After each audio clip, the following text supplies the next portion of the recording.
লা তাজুলু কদমা ইবনে আদম হাত্তা ইউসআল আন খামসিন, কোন আদম সন্তান এক কদম নড়তে পারবে না কিয়ামতের দিন যতক্ষণ না সে 4টা প্রশ্নের জবাব না দিতে পারবে। কয়টা? ওয়ান শাবাবিহি ফি মাবলাহু, যৌবন সম্পর্কে প্রশ্ন করা হবে, সে তার যৌবন কালকে কোন কাজে ব্যয় করেছে। ওয়ান উমরিহি ফি মাফনাহু, তার জীবন সম্পর্কে প্রশ্ন করা হবে, জীবনটা কোন কাজে ব্যয় করেছে। এরপরে তার সম্পদ সম্পর্কে প্রশ্ন করা হবে। ওয়া মালিহি মিন আইনা ইকতাসাবাহু, সে তার মাল কোন জায়গা থেকে কামাই করেছে এবং কোথায় খরচ করেছে। এই প্রশ্নগুলোর জবাব না দেওয়া পর্যন্ত আদম সন্তান এক কদম সামনের দিকে নিতে পারবে না, বলেছেন মুহাম্মদ সাল্লাল্লাহু আলাইহি ওয়াসাল্লাম। এই জন্য যৌবনের গুরুত্ব আছে না নাই বলেন? মিনা মুজদালিফায় চলে যাওয়া, পাথর মারা, দৈহিক শক্তি না থাকলে পারে মান ইসতাতা ইলাইহি সাবিলা, ওয়ালিল্লাহি আলান নাসি হুজ্জুল বাইত মান ইসতাতা ইলাইহি সাবিলা। আর্থিক সামর্থ্য, দৈহিক সামর্থ্য দুটাই থাকতে হবে, না হলে সে হজের কাজটা করতে পারবে না। এই জন্য ইবাদত করার জন্য দৈহিক শক্তির প্রয়োজন, সেই দৈহিক শক্তিটা পাওয়া যায় হলো যৌবনে। এই জন্য যৌবন কালকে কখনো নষ্ট করা যাবে না। আজকের মাহফিলে লক্ষ্য করছি ম্যাক্সিমাম যুবকরা যৌবনকে নষ্ট করবে না।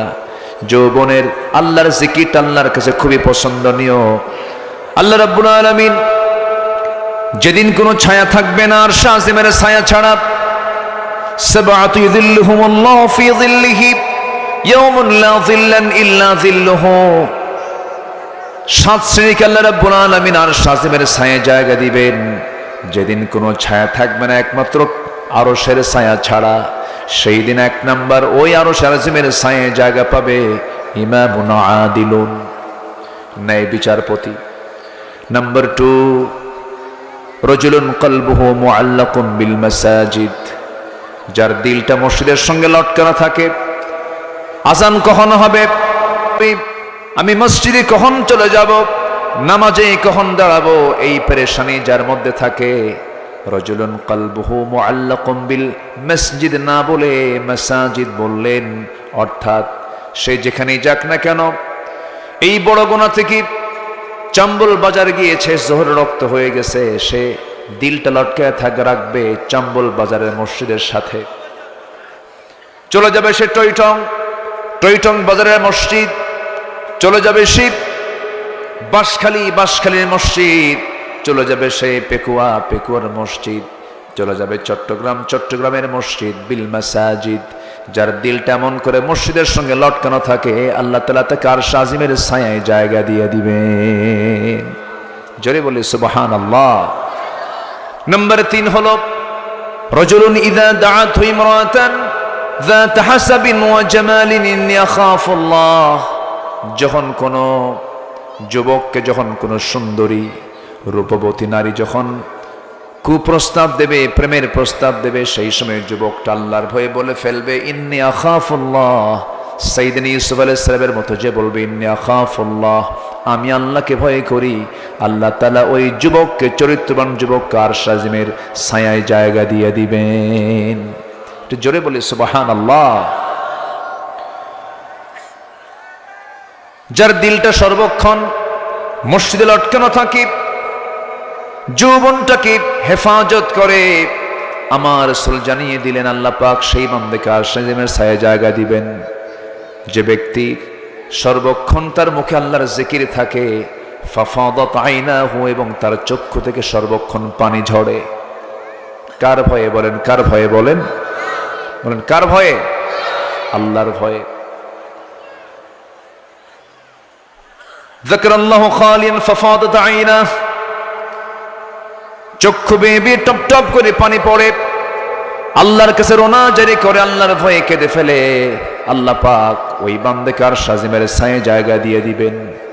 একটা প্রশ্ন করি ভাইরা, আমরা যেই দুনিয়াতে এসেছি মার পেট থেকে, যে সময় দুনিয়ার বুকে এসেছি আমরা, মার পেট থেকে দুনিয়াতে নেমেই আমরা হেসেছি না কেঁদেছি? বলেন। আমাদের প্রথম ভাষা কি বলেন? কান্না। কিন্তু দুনিয়াতে এসে আমরা কি কান্দি বেশি না হাসি বেশি? হাসি তো বেশি আমাদের, কিন্তু প্রথম ভাষা কিন্তু আমার কান্না। এই দুনিয়াটা মূলত হাসির জায়গা নয়, এই দুনিয়াটা মূলত হলো কান্নার জায়গা। ফালইয়াদহাকু কালিলাও ওয়ালইয়াবকু কাসীরা।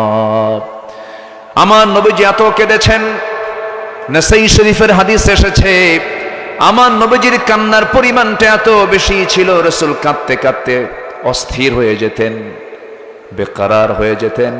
নবীজির কান্না কেমন ছিল হাদিসে বর্ণনা করা হয়েছে। নবী যখন কাঁদতেন তার সাউন্ডটা হতো পানির পাতিলের নিচে আগুন দিলে পরে পানির পাতিল আগুন পেলে যেমন টকবক টকবক আওয়াজ হয়, আমার নবীজির যখন কান্না পেত আল্লাহর ভয়ে, তখন পানি টকবক করলে যেমন আওয়াজ হয় তেমন আওয়াজ আমার নবীর মুখ থেকে বের হতো। ভাইরে, দুনিয়া হলো কান্নার জায়গা, দুনিয়া হলো মূলত কান্নাকাটি করার জায়গা। দুনিয়াতে কেঁদে কেঁদে যদি আমরা আল্লাহর কাছে যদি মাপ পেতে পারি, তওবা করে যদি ক্ষমা পেতে পারি, এটাই হলো আমাদের জন্য সবচেয়ে বড় সফলতা। আমার বন্ধুগণ, আল্লাহ রাব্বুল আলামিন বলছেন, التائبون العابدون الحامدون السائحون الراكعون الساجدون الآمرون بالمعروف والناهون عن المنكر والحافظون لحدود الله وبشر المؤمنين। জোরে বলুন আল্লাহু আকবার, আরো জোরে আল্লাহু আকবার। আল্লাহ রাব্বুল আলামিন তওবাকারীকে ভালোবাসেন, ইবাদতকারীকে ভালোবাসেন, রুকুকারীকে ভালোবাসেন, সেজদাকারীকে ভালোবাসেন, দুনিয়ার মোহ সাইহুন, দুনিয়ার মোহ ত্যাগকারীকে ভালোবাসেন, সৎ কাজের আদেশ দানকারীকে ভালোবাসেন, অসৎ কাজের বাধা দানকারীকে ভালোবাসেন। আল্লাহ বলছেন, এই সমস্ত গুণ যারা অর্জন করবে হে রাসূল, আপনি তাদেরকে জান্নাতের সংবাদ দিয়ে দেন। জোরে বলি সুবহানাল্লাহ। আমরা যেতে চাই কোথায়? জাহান্নাম না জান্নাত? বলেন কোথায় যেতে চাই? জান্নাত যদি যেতে চাই, আল্লাহ রাব্বুল আলামিন বলছেন জান্নাত পাওয়ার জন্য সহজ রাস্তা একটাই, শর্ত হলো যারা পারেন ঠোঁট মিলিয়ে বলুন, ইয়া আইয়াতুহান নাফসুল মুতমাইন্নাতুর রজিই ইলা রাব্বিকি রাদিয়াতান মারদিয়াহ ফাদখুলি ফি ইবাদি ওয়াদখুলি জান্নাতি। হে প্রশান্ত আত্মা, আমার বান্দা হয়ে যাও, মিথ্যা বলো না, চগলখড়ি করো না, গীবত করো না, জিহ্বাকে নষ্ট করে দিও না। জিহ্বা আমি তোমার সচল রেখে দিয়েছি, আমি তোমার জিহ্বাকে সুন্দর করে পবিত্র রেখে দিয়েছি। তোমার মার পেটের মধ্যেও, তোমার মার পেটের মধ্যে যখন তুমি 9 মাস 10 মাস ছিলে, মার মাসিক অসুখ বন্ধ করে দিয়েছেন তিনি কে? আল্লাহ। তুমি কি খাবে সেই ব্যবস্থা করেছেন মার পেটের ভিতরে। সেই সময় মার নারী, মার তার, তোমার তার এক জায়গায় করে দিয়েছেন, এইভাবে খাবারটা যোগান দিয়েছেন। ইচ্ছা করলে পরে মুখ দিয়েও খাওয়াতে পারতেন, মুখ দিয়ে খাওয়ালেন না, কারণ বান্দা এই মুখে তুই আমার নামের জিকির করবি, ওই রক্ত আমি এই মুখ দিয়ে খাওয়াবো না। জোরে কোন সুবহানাল্লাহ। আল্লাহ পাক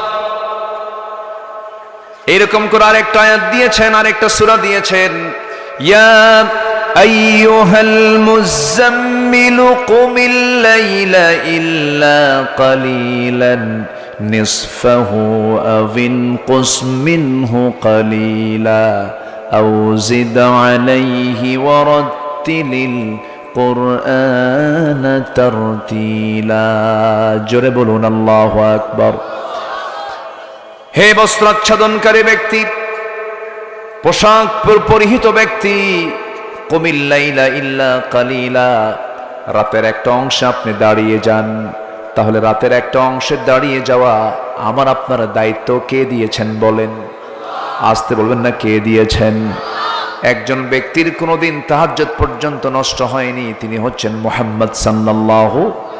আর সেই নবীর উম্মতের তাহাজ্জুদ দূরের কথা 5 ওয়াক্ত নামাজের খবর নাই। আজকে আমার দেশে মাত্র 5% মুসলমান নামাজ পড়ে, আর বাকি 95% মুসলমানের নামাজের কোনো খবর নাই। কে খবর নেবে ভাই বলেন? দেশের নেতাগুলোই তো নামাজ পড়ে না। যারা দেশ চালাইছে মদের আইন পাশ করে নিজেরা মদ খাইছে। আসতে কোন কেন? মদের আইন পাশ করে কারা? নিজেরা মদ না খায় কি পাশ করা যায়? হ্যাঁ, যারা নিজেরা না খায় তারা কি মদের আইন পাশ করবে? মদের আইন পাশ করেছে তারাই যারা মদ খাইয়া যারা পাশ করছে। মদের আইন পাশ করেছে তারা, জেনার আইন পাশ করেছে তারা, সুদের আইন পাশ করেছে তারা।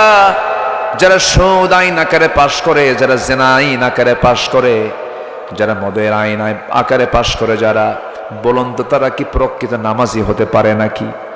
তারা কি নামাজ সমাজে চায় নাকি? যে সমাজে মদের বোতল থাকবে সেই সমাজ তো নামাজটাকে অ্যালাউ করবে না। জেনাকে যে সমাজ লাইসেন্স দিয়ে দেবে সেই সমাজে নামাজ কখনো অ্যালাউ হতে পারে না। বাংলাদেশকে একটা ষড়যন্ত্রের মধ্য দিয়ে এমন একটা নিয়ে যেতে চাইছিল একটা পর্যায়ে, যেমন করে তুরস্ককে কামাল পাশা এমন একটা সেকুলার রাষ্ট্র বানিয়েছিল যে রাষ্ট্র আজান পর্যন্ত নিষিদ্ধ ছিল। আমার দেশ ওই দিকেই যাচ্ছিল, বিপদ থেকে বাঁচায়া দিয়েছেন তিনি আমার কে? আসতে বলবে না তিনি আমার কে? আল্লাহ বাঁচায়া দিয়েছেন। আল্লাহ আমাদেরকে সাহস দিয়েছিলেন, আমাদেরকে তো না, আমাদের সন্তানদেরকে। হ্যাঁ, আমরা তো চুপচাপ ছিলাম, বাপরা কথা বলেনি, কিন্তু সন্তানরা কথা বলেছে, ঠিক কিনা? যুবকরা দাঁড়িয়ে গেছে, বাপরা চুপচাপ ছিল, ছেলেরা বলল বাবা এরকম করে আর সমাজ চলে না, রাষ্ট্র চলে না। রাজপথে জীবন দিয়েছে, আন্দোলন করেছে, একটা বিজয় পেয়েছি ঠিক আছে, কিন্তু আসল বিজয় কিন্তু এখনো আসেনি। বিজয় সেই দিনে আমরা উপভোগ করব যেদিন বাংলার আকাশে আমরা কিসের আইন দেখতে পাবো? বলেন কিসের আইন দেখতে পাবো? বাংলার আকাশে যেদিন কালিমার পতাকা বিজয়ী বেশি উড্ডীন হবে সেদিন আমাদের প্রকৃত বিজয় আসবে। তাহলে এই বিজয়ের জন্য আমাদের কি বসে থাকার কোনো সুযোগ আছে? বসে থাকার কোনো সুযোগ আছে? বসে থাকবো না, দাঁড়াবো। আল্লাহ পাক দাঁড়াতে বলছেন সূরা মুদ্দাসসিরে। আল্লাহ পাক বলছেন ইয়া আইয়ুহাল মুদ্দাসসির, হে বস্ত্র আচ্ছাদনকারী ব্যক্তি, কম, দাঁড়ান। কি দাঁড়ান? কি বসে থেকে দাঁড়ানো? এটা বসে আছে দাঁড়ান, এই দাঁড়ানো না। এই কুম মানে দাঁড়িয়ে যান, মানে স্থায়ী হয়ে যান দিন কায়েমের জন্য। ফানজির, আপনি সতর্ক করুন, সাবধান করুন। আল্লাহ রাব্বুল আলামিন আমার রাসূলকে নাযীর করে পাঠিয়েছেন। ইন্না আরসালনাকা শাহিদান ওয়া মুবাশশিরান ওয়া নাযীরান ওয়া দাঈয়ান ইলাল্লাহি বিইযনিহি ওয়া সিরাজাম মুনীরা। হে রাসূল, আমি আপনাকে দাঈ করে পাঠিয়েছি, নাযীর করে পাঠিয়েছি, বাশীর করে পাঠিয়েছি, সুসংবাদদাতা করে পাঠিয়েছি, শাহিদ করে, সাক্ষী করে পাঠিয়েছি। আমার বন্ধুগণ, আমার নবীকে এই হুকুমটা দেওয়া হলো সেই সময় যে সময় আমার নবীর কাছে কোরআন কেবল নাজিল হওয়া শুরু হয়েছে। মক্কার মাটির কথা, মক্কার মাটিতে রাসূল মার খেয়েছেন না মার দিয়েছেন? বলেন বলেন বলেন। মার খাইছেন, কিন্তু মক্কা থেকে মদিনায় যখন এসেছেন শুধু মার খেয়েছেন না মার দিয়েছেনও?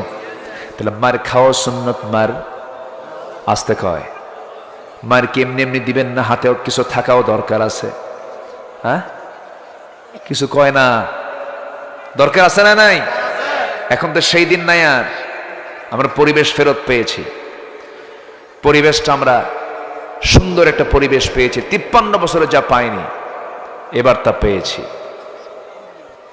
সম্মানিত ভাইয়েরা, আলেমরা কখনো পালায় না।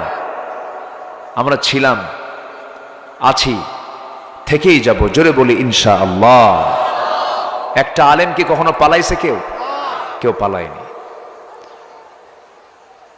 সম্মানিত বন্ধুগণ, আমাদেরকে এই 16 বছর রাজাকার বলে গালি দিয়েছে।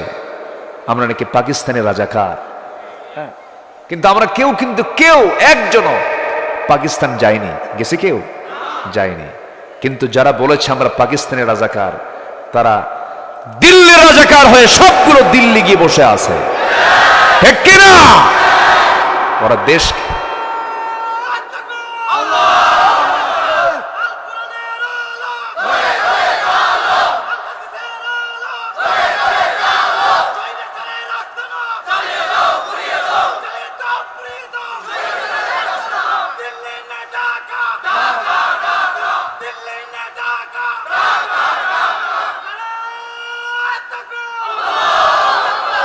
সম্মানিত বন্ধুগণ, 2008 সালের শেষ দিকে তৎকালীন প্রধানমন্ত্রী ডক্টর মনমোহন সিং, ডক্টর মনমোহন সিং বলেছিল বাংলাদেশে প্রচন্ড ভারত বিদ্বেষী একটা মহল আছে, যার সংখ্যা হলো 25%। হ্যাঁ, এই 25% যারা, এদেরকে প্রতিহত করতে হবে। এরপরে নাটক শুরু হয়েছে। যুদ্ধাপরাধের নামে বড় বড় আলেমে দ্বীনকে, বিশ্ব ইসলামী আন্দোলনের নেতৃবৃন্দকে গ্রেফতার করা হয়েছে, অন্যায়ভাবে ফাঁসির মঞ্চে ঝুলিয়ে মারা হয়েছে। এই রক্তগুলো বৃথা যাবে না। এই রক্তের বদলা হবে আগামীর দিন, হবে আমার দেশে ইসলামের দিন, কোরআনের দিন। জোরে বলে ইনশাআল্লাহ। যদি আরো রক্ত দিতে হয়, জান মাল দিতে হয়, সবাইকে রাজি আছেন? রাজি আছেন কারা কারা? হাত উঁচু করে দেখান মুসলমান।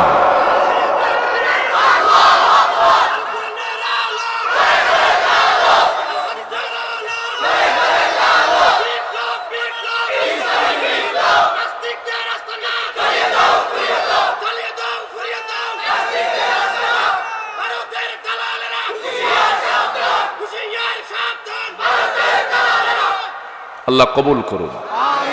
জোরে বলি আমিন। আমাদের বসে থাকার কোনো সুযোগ আছে? আল্লাহ বলছেন কম, দাঁড়াও। হে রাসূল, আপনি দাঁড়ান। হ্যাঁ,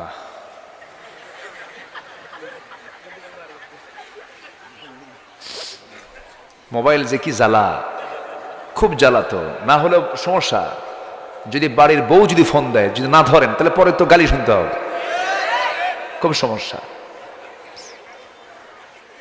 রাত 3টার দিকে আমার মোবাইলে একদিন ফোন দিছে, এক রাতে, রাত 3টায়। কয়টায়? রাত 3টায় ফোন দিয়ে বলে, হুজুর আমি আপনার ওয়াজ শুনতেছি আর কাঁদতেছি, আমি আপনার খুব ভক্ত, হুজুর একটু দোয়া করেন তো। বলেন তো 3টার দিকে দোয়া হয়? 3টার দিকে? তো আমি রাগ করিনি, বললাম ঠিক আছে, ভালো, দোয়া করি। আরেক রাতে ফোন দিছে এক মহিলার কণ্ঠ। ফোন দিয়ে বলছে, কি করছো গো তুমি? তো বললাম যে এটা আবার কে? তো বললাম যে আপনি কে আমার সঙ্গে মজা নিচ্ছ তুমি? বললাম সরি, আমি চিনিনি আপনাকে। আবার কথা বলো তুমি? ভাবতেছি যে তো অবশ্যই একটা ঘটনা ঘটছে, মনে হয় কোনো ভুল নাম্বারে ফোন আসছে, কোন একটা ডিজিট তুলতে নিয়ে ভুল হয়ে গেছে। এখন মহিলার কণ্ঠ আমার কানে বাজতেছে, ভাবতেছি পাশে আবার বউ শুয়ে আছে।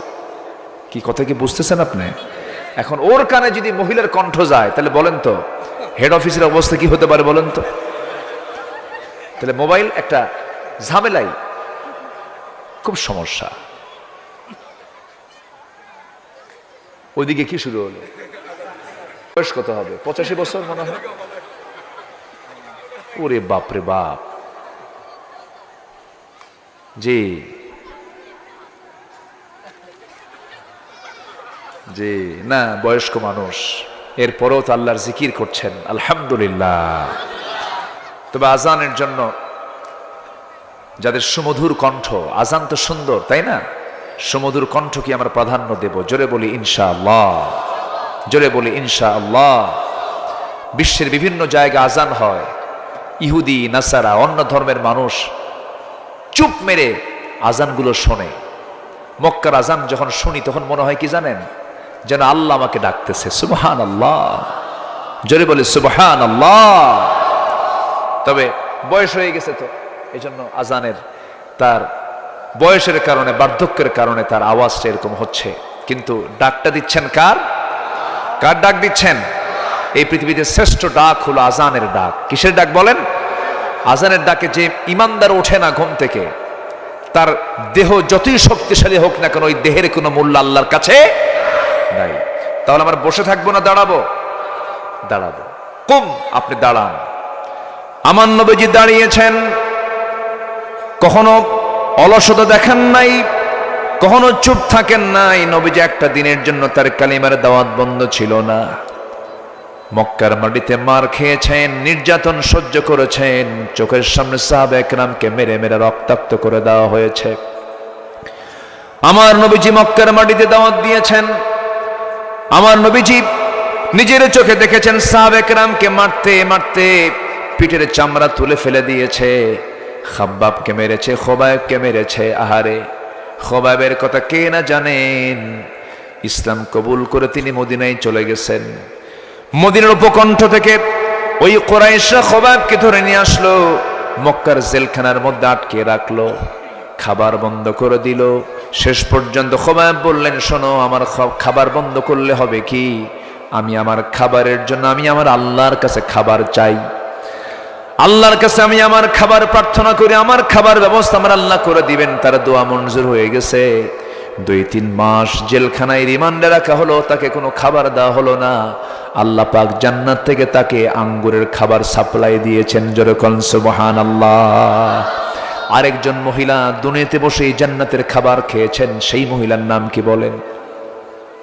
বলেন, একজন মহিলা দুনিয়াতে বসে জান্নাতের খাবার খেয়েছেন, সেই মহিলার নাম কি?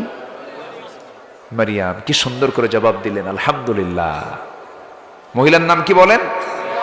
এই কোরআনে কয়জন মহিলার নাম আছে বলেন? কয়জন? একজন। এবং সূরার নাম সূরা মারিয়াম। কোন মহিলার নাম আর খুঁজে পাবেন না আপনি। হয়তো কোন মহিলার প্রসঙ্গ আসছে, কিন্তু ইমরাতে ফিরাউন, ইমরাতে নূহ, ইমরাতে লূত, কিন্তু আপনি কোথাও পাবেন না কোন মহিলার নাম।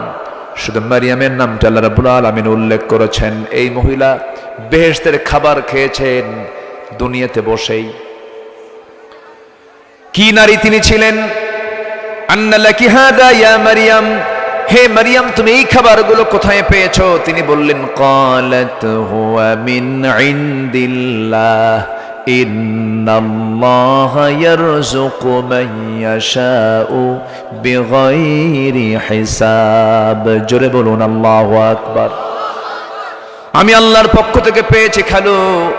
খালু তার দায়িত্বে ছিলেন জাকারিয়া আলাইহিস সালাতু ওয়াস সালাম। তার খাবারের দায়িত্বে তিনি ছিলেন। 3 দিন পর্যন্ত তার ঘরটা তালাবদ্ধ ছিল, তিনি তালা খুলে ভিতরে ঢুকতে পারেন নাই। 3 দিনে বেহেশতি খাবারগুলো তার সামনে হাজির হয়ে গেছে। এই মহিলার জীবনে বিশাল বড় পরীক্ষা আসছিল। এমন পরীক্ষা তার জীবনে আসলো, আল্লাহ রাব্বুল আলামিন তাকে নির্বাচিত করলেন, তাকে সন্তানের মা বানাবেন, কিন্তু তার কোনো স্বামী নাই। ইন্না মাসালা ঈসা কামাসালি আদম, আল্লাহ পাক তাকে ঈসার মা বানায়া দিলেন, কোনো স্বামী নাই। সন্তান যখন তার পেটে চলে আসলো, আল্লাহ রাব্বুল আলামিন তাকে নির্বাচিত করলেন।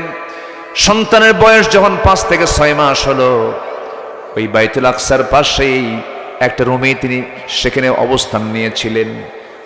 সে অবস্থান থাকা অবস্থায় যখন তার পেটে যখন বাচ্চা, সবাই যখন জানতে পারলো, অসতীর কথা তুলে ধরে, চরিত্রহীনার কথা তুলে ধরে তাকে ধাক্কা মেরে রক্তাক্ত করে সেই জায়গা থেকে বের করে দিল। তিনি বের হয়ে গেলেন রক্তাক্ত অবস্থায়। এইদিকে এই যে বাচ্চাটা পেটে আসলে, এই দোষটা কার হতে পারে? সম্পূর্ণ দোষ চাপিয়ে দেওয়া হলো আল্লাহর পয়গম্বর কার উপরে? জাকারিয়া আলাইহিস সালাতু ওয়াস সালামের উপরে। জাকারিয়া আলাইহিস সালাতু ওয়াস সালামের উপরে দোষটা চাপায়া দিল। বলল, তুমি তো ঘরের মধ্যে ঢুকেছো, তুমি তার দায়িত্ব পালন করেছো। শেষ পর্যন্ত জাকারিয়া আলাইহিস সালাতু ওয়াস সালামকে তারা করাত দিয়ে চিরে 2 টুকরো করে শহীদ করে দিল। আমার বন্ধুগণ, নবীরা যদি জিনার অভিযোগে অভিযুক্ত হয়ে যান, এরপরে ইউসুফ আলাইহিস সালাতু ওয়াস সালামকে ওখানে জিনার মামলা দিয়ে তাকে জেলখানায় ঢোকানো হয়েছিল।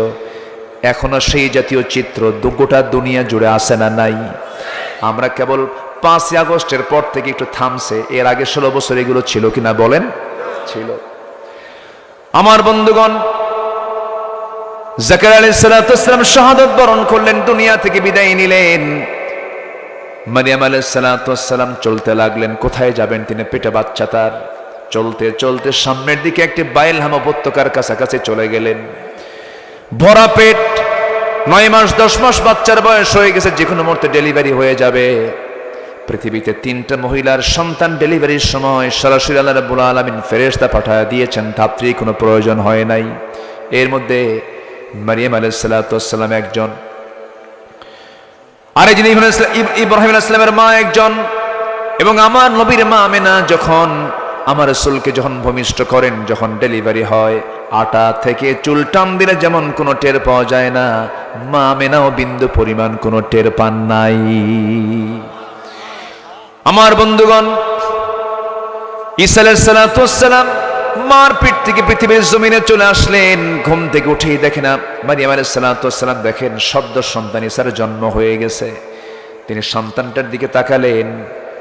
যেই গাছের নিচে তিনি বিশ্রাম নিচ্ছিলেন সেই গাছটার ডাল ছিল শুকনো পাতা, সবুজ পল্লব ছিল না। ঘুম থেকে উঠে দেখেন সন্তান ভূমিষ্ঠ হয়েছে, গাছটার পাতাগুলো সবুজ সবুজ পাতা এবং সুন্দর সুন্দর টসটসে ফল ধরে আছে। ফলগুলো হাতের মধ্যে নিলেন, খেলেন, জীবনের শক্তি ফেরত পেলেন। দুধটা ভরে গেল তার স্তন জুড়ে। সন্তানকে দুধ পান করালেন। সন্তানকে নিয়ে কোনো তৃপ্তি মতো থাকতেছেন। এর মধ্যে তাকে জানিয়ে দেওয়া হলো, হে মারিয়াম, লোকালিটিতে চলে যাও, মানুষের মাঝে চলে যাও। তিনি বললেন, কেমন করে যাব আমি? আমাকে যখন প্রশ্ন করবে, আমাকে যখন সবাই জিজ্ঞাসা করবে এই সন্তানটার বাবার পরিচয়টা কি, আমি কেমন করে জবাব দেব? সেই সময় আল্লাহ তাকে জানিয়ে দিচ্ছেন, তুমি সেই সময় বলবে, তোমার কোনো কথা বলার দরকার নেই, তুমি শুধু বলবে, ক্বালাত ইন্নী নাযারতু লিররহমানি সাওমা। তুমি বলবে, আমি রোজাদার, আমি কোনো কথা বলবো না। যত প্রশ্ন তোমরা সন্তানকে করো, সন্তান সকল প্রশ্নের জবাব দিয়ে দেবে। আল্লাহু আকবার বলো। বিপদে পড়লে বাঁচায় দেন কে? সাক্ষী বের করে দেন কে? আল্লাহ তাআলা। আজকে গোটা জাতি সাক্ষী হয়ে দাঁড়িয়েছে, আলেমদের কোনো দোষ নাই, ঠিক কি না? আলেমদের কোনো দোষ নাই। আমার বন্ধুগণ, মারিয়াম আলাইহিস সালাতু ওয়াস সালাম সন্তানকে নিয়ে রওনা করলেন। লোকজন সব এক হয়ে বলল, মারিয়াম, তোমার হায় নাই, শরম নাই? একটা জারজ সন্তান তুমি নিয়ে চলে আসছো আমাদের মাঝে, বেহায়া বেশরম তুমি। এই কথা বলার সঙ্গে সঙ্গে এবার বলতেছে, ওই সন্তানটার বাবার পরিচয় কি তুমি বলে দাও। তিনি বলছেন, আমি ইন্নী নাযারতু লিররহমানি সাওমা, আমি রোজা আছি, আমি রোজাদার, আমি কোনো কথা বলবো না। যা প্রশ্ন তোমরা আমার সন্তানকে করো। সবাই বলল, মারিয়াম তো আধা পাগল ছিল, এখন দিকে পুরা পাগল। বাচ্চা কি কথা বলে নাকি? এই পৃথিবীতে দোলনায় থেকে 3টা শিশু কথা বলেছে। কয়টা শিশু বলেন? বলেন কয়জন? 3 জন শিশু কথা বলেছেন। তার মধ্যে একজন কে? একজন কে? যার কথা হচ্ছে কে বলেন? ঈসা আলাইহিস সালাতু ওয়াস সালাম। আমার কথা কি বুঝতেছেন সবাই? একটু মাইকের একটু প্রবলেম, আমি উঠলেই মাইকে প্রবলেম হয়, তাই না? গত বছর এই অবস্থায় হয়েছিল। যাই হোক, এরপরেও আমি যেহেতু পুরাতন মানুষ, এখানে তো আসাই হয়। আমার মনে হয় এই পর্যন্ত 4 বার আসা হলো আমার। কেউ তো আলহামদুলিল্লাহ কইলেন না, রাগ করছেন মনে হয় আমার উপরে। কোনো রাগারাগি নাই তো? আচ্ছা, এবার যখন সবাই মিলে বলতেছি, মারিয়াম তুমি কি পাগল হয়ে গেছো নাকি? বাচ্চা কেমন করে কথা বলবে? সঙ্গে সঙ্গে একজন প্রশ্ন করিয়ে ফেলেছে, হে সন্তান, তোর মা বলে তোকে কথা বলতে, তোর পরিচয়টা কি? দোলনা থেকে তিনি জবাব দিচ্ছেন, কোরআন বলতেছে, ইন্নী আবদুল্লাহ আতানিয়াল কিতাব ওয়া জাআলানি নাবিয়্যা। জোরে বলুন আল্লাহু আকবার। আমি হলাম আল্লাহর বান্দা, আল্লাহ পাক আমাকে ইনজিল কিতাব দান করেছেন, আমি হলাম তোমাদের নবী। আর আমার মা হলেন একজন সম্মানিত নবীর মা, সম্মানজনক একজন মানুষ। একজন নবীর মার সঙ্গে তোমরা কখনো খারাপ আচরণ করতে পারবে না। জোরে কোন সুবহানাল্লাহ। সত্য প্রকাশ করে দিয়েছেন তিনি আমার কে? আসতে বলবেন না কে? ওই ট্রাইব্যুনাল ঠিকই আছে, বিচার কিন্তু হচ্ছেই, কি ঠিক কিনা? যে ট্রাইব্যুনাল গঠন করা হয়েছিল সেই ট্রাইব্যুনাল আছে না নাই? শুধু বিচারপতির পরিবর্তন হয়েছে, বিচার কিন্তু ঠিকই হচ্ছে। সম্মানিত ভাইরা, মাঝখান থেকে শুধু আমরা সম্পদটাকে হারালাম। আল্লামা সাইদির কথা মঞ্চে উঠলি মনে হয়, আরে আল্লাহ তুমি তার কবরটাকে জান্নাতের টুকরা বানায়া দাও, এবং তার হত্যার সঙ্গে যারা জড়িত অবিলম্বে তাদেরকে গ্রেফতার করে চূড়ান্ত শাস্তি নিশ্চিত করা হলো সময়ের সবচাইতে বড় দাবি। রাজি আছেন কারা কারা? হাত উঁচু করে দেখেন মুসলমান। কেউ তো স্লোগান দেন না।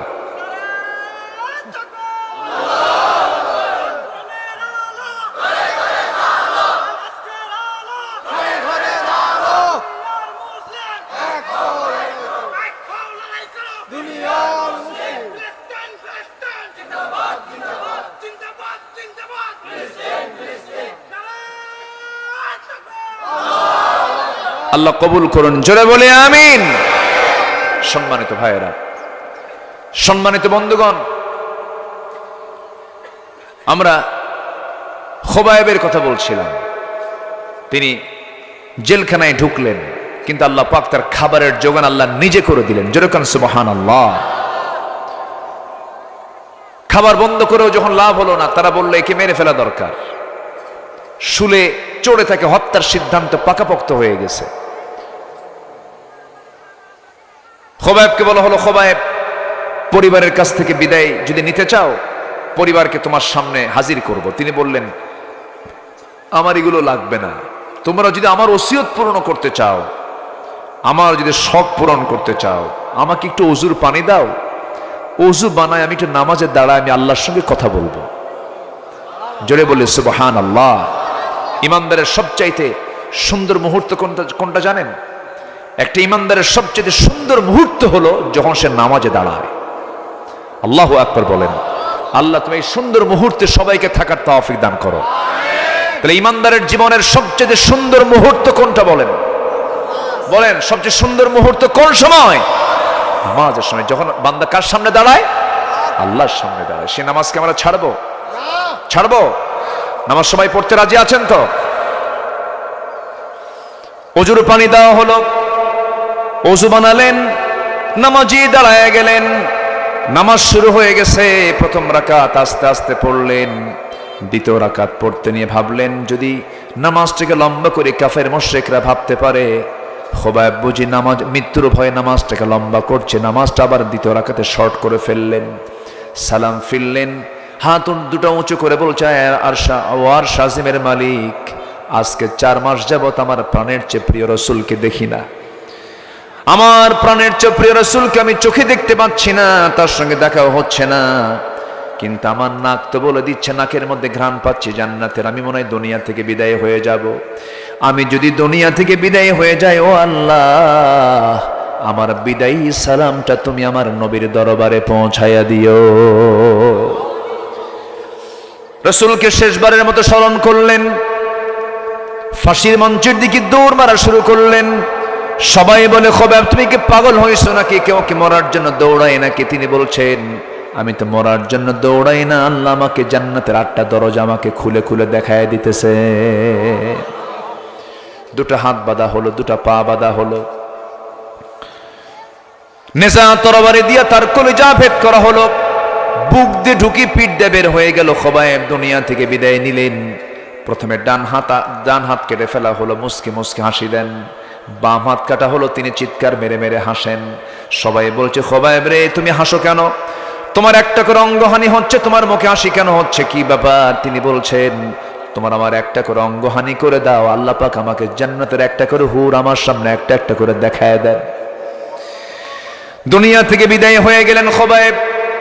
নবী সাহাবায়ে কেরাম কিনে কথা বলছিলেন, এমন সময় হঠাৎ করে সাহাবায়ে কেরামদের সামনে তিনি দাঁড়ায় গেলেন। দাঁড়ায় গিয়ে হাতটা উঁচু করে আকাশের দিকে উঁচু করে হাতটা নড়ায় বলছেন, সালামুন আলাইকা ইয়া খোবায়েব, সালামুন আলাইকা ইয়া খোবায়েব। হে খোবায়েব তোমাকে সালাম, হে খোবায়েব তোমাকে সালাম। এরকম করে যখন তিনি দোয়া করছিলেন, ওমরে ফারুক বলছেন, হুজুর আমাদের খোবায়েবের কি হয়েছে? রাসূলকে দেখে বলছেন, আমাদের খোবায়েব জান্নাতের পাখি হয়ে জান্নাতের মধ্যে উড়ে বেড়াতেছে। জোরে বলি সুবহানাল্লাহ। আমার বন্ধুগণ, এমন জীবন আমরা গঠন করব যে জীবন গঠনের মধ্য দিয়ে আমরা আখিরাতে নাজাত পেয়ে যাব, জান্নাত পেয়ে যাব। কেমনে সেই চিন্তা আমার আপনার সবার আগে করতে হবে, সেই ফিকিরটা করতে হবে। রাসূলকে আল্লাহ পাক বলছেন, হে বস্ত্র আচ্ছাদনকারী ব্যক্তি, আপনি দাঁড়ান, ভয় পাবেন না। সাহায্যের জন্য কে আছেন? আসতে কে আছেন বলেন? জাতি দাঁড়িয়েছিল, সাহায্য করেছেন তিনি আমার কে? ভয় দেখাই সেরা আর সাহস জুগিয়েছি আমরা, ঠিক কিনা? ওরা দেখিয়েছে র্যাবের ভয়, ওরা দেখিয়েছে প্রশাসনের ভয়, ওরা দেখিয়েছে গুলির ভয়, আর আমরা দেখিয়েছি কার ভয়? আল্লাহর ভয়। আল্লাহর ভয়ের কাছে কোনো ভয় কুলায়? কোনো ভয় টিকে? টিকে না। বিজয় দিয়েছেন কে? বলেন, বিজয় দিয়েছেন কে? এই বিজয়টাকে ধরে রাখতে হবে। যুবকরা তোমরা ধরে রাখবে। ধরে রাখার একমাত্র উপায় হলো যৌবন, নিজের আদর্শকে রক্ষা করতে হবে, নিজের আদর্শকে লালন করতে হবে, নিজের আদর্শকে উন্নত করতে হবে, নিজের চরিত্রকে ডেভেলপ করতে হবে, হুসনে খুলক তৈরি করতে হবে। আল্লাহ যুবকদেরকে সেই তৌফিক দান করুন। আজান হয়েছে বহু আগে, হয়তো নামাজ শুরু হয়ে গেছে না? নামাজ কি শুরু হয়েছে না?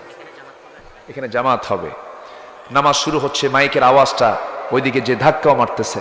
তা আমার মনে হয় যে আমরা যতটুকু কথা বলেছি, আল্লাহ পাক আমাদের জীবনে এগুলো আমল করার তৌফিক দান করুন। জোরে বলি আল্লাহুম্মা আমিন। কুম ফাআনজির, এই পর্যন্ত আমি আজকে আলোচনা করতে পারলাম। এরপরে আসছে অরাব্বাকা ফাকাব্বির, তুমি তোমার রবের বড়ত্ব প্রকাশ করো। ইযা লাকীতুম ফিআতান ফাসবুতু ওযকুরুল্লাহা কাসীরা, তোমরা যখন কোনো বাতিলের মোকাবেলায় দাঁড়িয়ে যাবে সেই সময় সবচেয়ে বেশি জিকির করবে কার? আল্লাহর নাম যেখানে উচ্চকিত হয় সেই জায়গায় বাতিলরা লেজ গুটাইয়া পরাজিত হয়ে পিছনে পৃষ্ঠপ্রদর্শন করে। আল্লাহু আকবার বলেন। অরাব্বাকা ফাকাব্বির। সম্মানিত ভাইয়েরা, আসুন আমরা সে রাসূলকে যেমন করে আল্লাহ পাক অর্ডার করেছেন, কুম দাঁড়িয়ে যান, এই হুকুম কি আমাদের জন্য আছে না? আসতে এই হুকুম কি আমাদের জন্য নাই? আমরা কি বসে থাকবো না দাঁড়িয়ে যাব? বাতিলদের মোকাবেলায় আমরা কি অলসতা করব না ঝাঁপিয়ে পড়বো? ঝাঁপিয়ে পড়তে হবে। কিন্তু বিষয়টা হলো আগে চরিত্র আমার গঠন করতে হবে। আমি নামাজই পড়ি না, এটা কেমন কথা? 5 ওয়াক্ত নামাজ পড়তে রাজি আছেন কারা কারা? একটু হাত উঁচু করে দেখান তো দেখি। চিৎকার মেরে বলি ইয়া আল্লাহ, আরো জোরে ইয়া আল্লাহ। আমাদেরকে 5 ওয়াক্ত সালাত আদায় করার তৌফিক তুমি আল্লাহ দিয়া দাও। জোরে বলি আমিন, আরো জোরে আমিন, আরো জোরে আমিন। এত সুন্দর মানুষ আপনারা ছিলেন কই এতক্ষণ? আমি যখন শুরু করি তখন অর্ধেক মানুষ, কিন্তু এখন শেষে এসে যিনি সবার শেষে আসছেন তিনি এখন বলবেন, হুজুর কি বললেন কিছুই তো বুঝলাম না, তাই না? অনেক হয়েছে মাশাআল্লাহ। মাগরিবের পরে যদি এত মানুষ হয়, আল্লাহ পাক তুমি মাহফিলকে কবুল করো। জোরে বলি আল্লাহুম্মা আমিন, আরো জোরে আল্লাহুম্মা আমিন। আমরা আর ক্ষেপণ করব না, কারণ থামেন,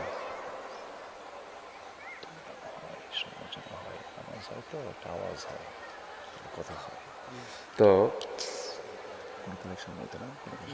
ঠিক আছে। আমার হোসেন ভাই কোথায়? হোসেন ভাই কোথায়?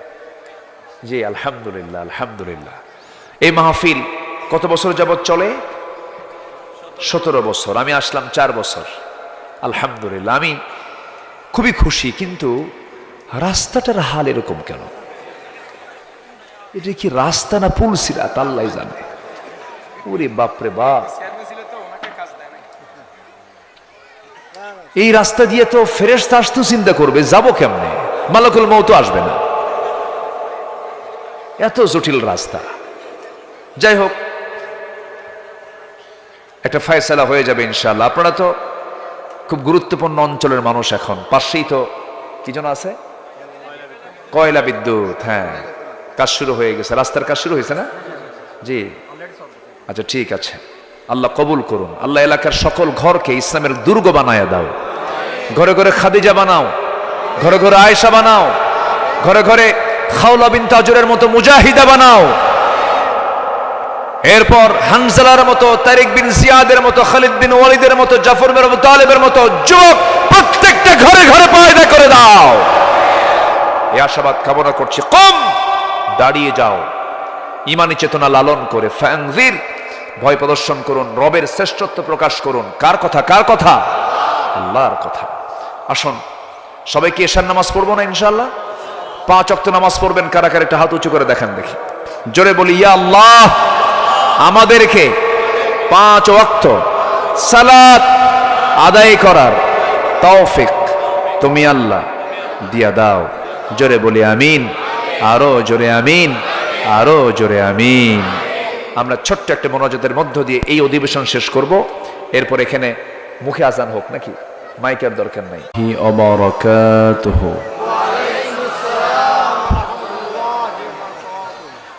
إن الحمد لله الأكرم الذي خلق الإنسان وكرم وعلمه من البيان ما لم يعلم فسبحان الذي لا يحصى امتنانه باللسان ولا بالقلم نشهد أن لا إله إلا الله وحده لا شريك له ونشهد أن سيدنا وحبيبنا ومولانا محمدا عبده ورسوله الذي أرسله بالحق بشيرا ونذيرا وداعيا إلى الله بإذنه وسراجا منيرا فقد قال الله تعالى في كلامه المجيد وفرقانه الحميد أعوذ بالله من الشيطان الرجيم بسم الله الرحمن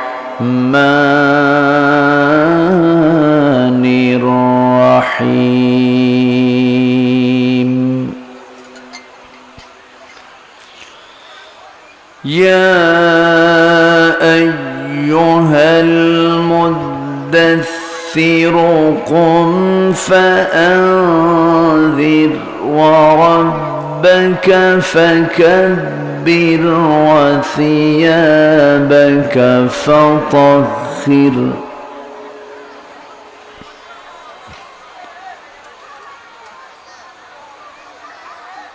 يا أيها المدثر قم فأنذر وربك فكبر وثيابك فطهر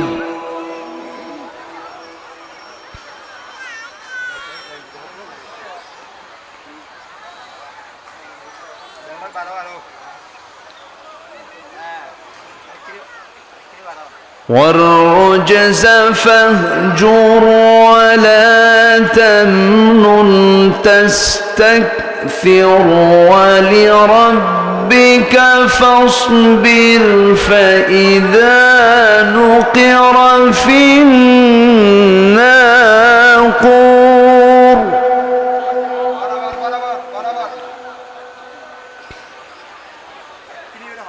فذلك يومئذ يوم عسير على الكافرين غير يسير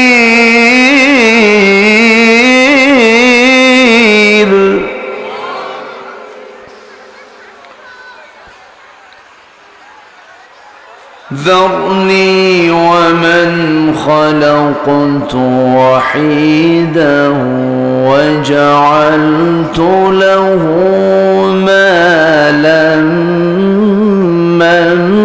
ممدودا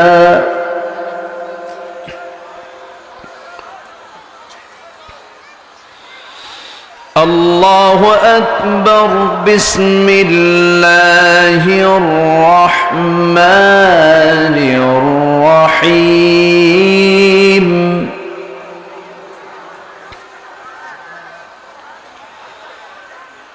إن الله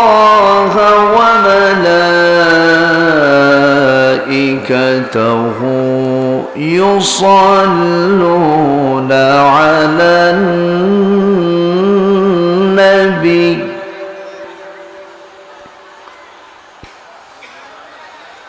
يا أيها الذين آمنوا صلوا عليه وسلموا تسليما اللهم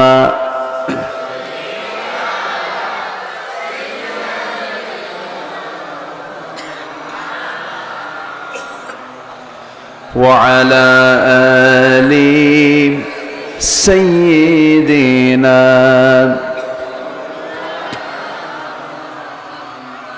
একটু মোহাব্বত দিয়ে জোরালো কণ্ঠে নবীর প্রেমে মাতোয়ারা হয়ে একযোগে সবাই বলুন আল্লাহুম্মা সাল্লি আলা সাইয়্যিদিনা মাওলানা মুহাম্মদ ওয়া আলা আলি সাইয়্যিদিনা সবাই বলুন বালাগাল উলা বিকামালিহি কাশাফাত তুজা বিজামালিহি হাসনাত জামিউ খিসালিহি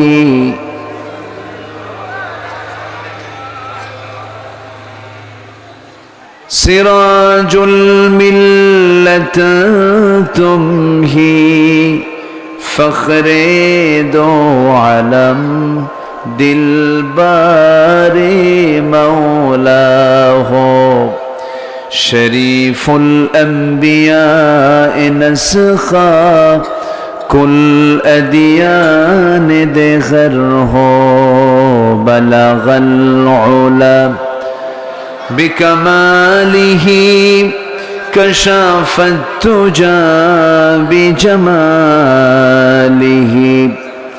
حسنت جميع خصاله صلوا আমি কোরআনের সুর মাঝে শুনেছি যে নাম আজানের সুর মাঝেও শুনেছি সে নাম ও নাম শুনেছি আমি আমার হৃদয় হে রাসূল নবীজি তোমায় হে রাসূল নবীজি তোমায়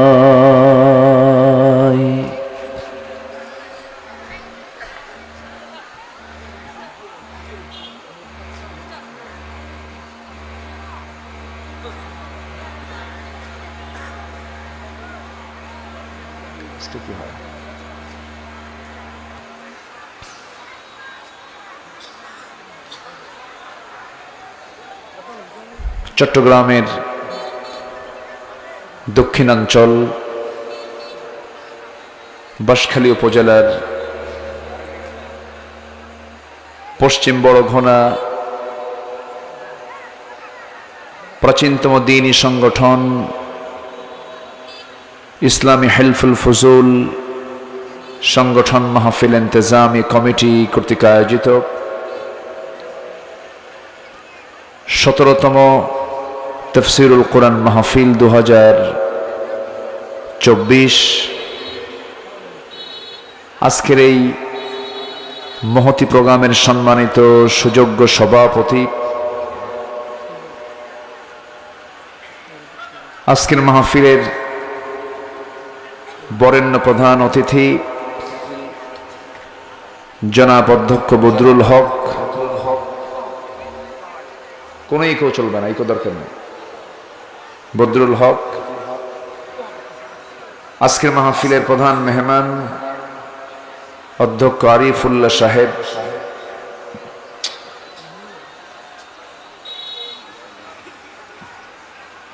আজকের মাহফিলের বরেণ্য প্রধান আকর্ষণ, আজকের মাহফিলের সামনে উপস্থিত দূরে কাছের বিভিন্ন স্থান থেকে ছুটে আসা কালেমার ঝান্ডাবাহী, তৌহিদের পতাকাবাহী, দ্বীন ইসলামের নরসারদুল বীর মুজাহিদ, প্রাণ প্রিয় সম্মানিত দ্বীনি ভাইরা, আড়ালে বসে আছেন শ্রদ্ধেয়া সম্মানিতা মা বোনেরা। আলোচনার সূচনায় আনুষ্ঠানিকতার মধ্য দিয়ে আমার পক্ষ থেকে আবারও দিল খোলা সালাম, আসসালামু আলাইকুম ওয়া রাহমাতুল্লাহি ওয়া বারাকাতুহু।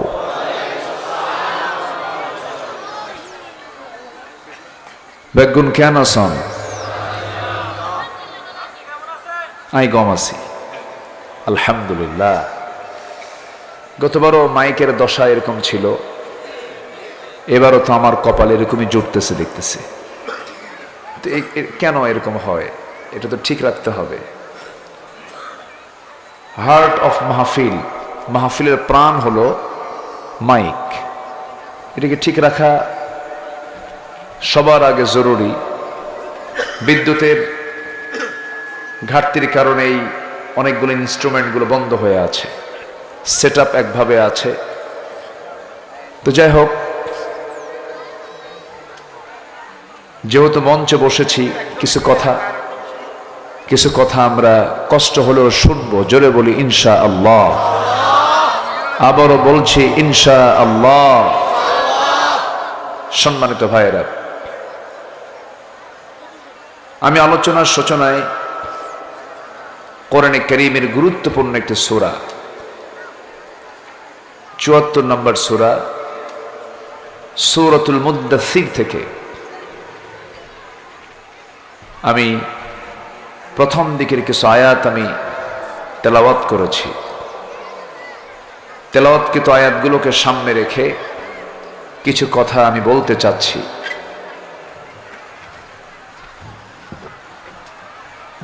সম্মানিত বন্ধুগণ,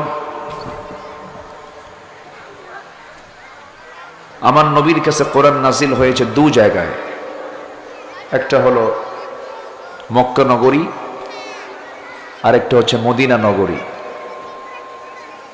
মক্কায় আমার নবীজি নবুয়তের 13 বছর পর্যন্ত ছিলেন, আর বাকি 10 বছর ছিলেন কোথায়?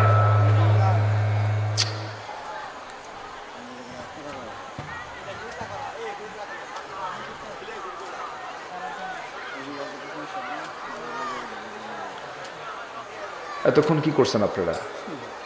হ্যাঁ, যা আছে থাক, ওইভাবে থাক, গুদাগুদি করতেছেন কেন?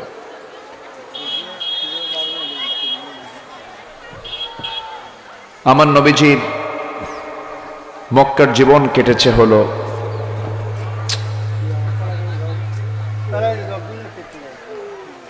মক্কার জীবন কেটেছে হলো 13 বছর, মদিনায় কেটেছে হলো 10 বছর। মোট কত হলো?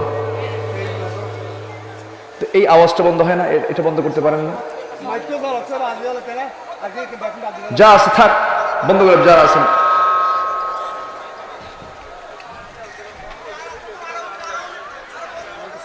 সম্মানিত হাজিরিন,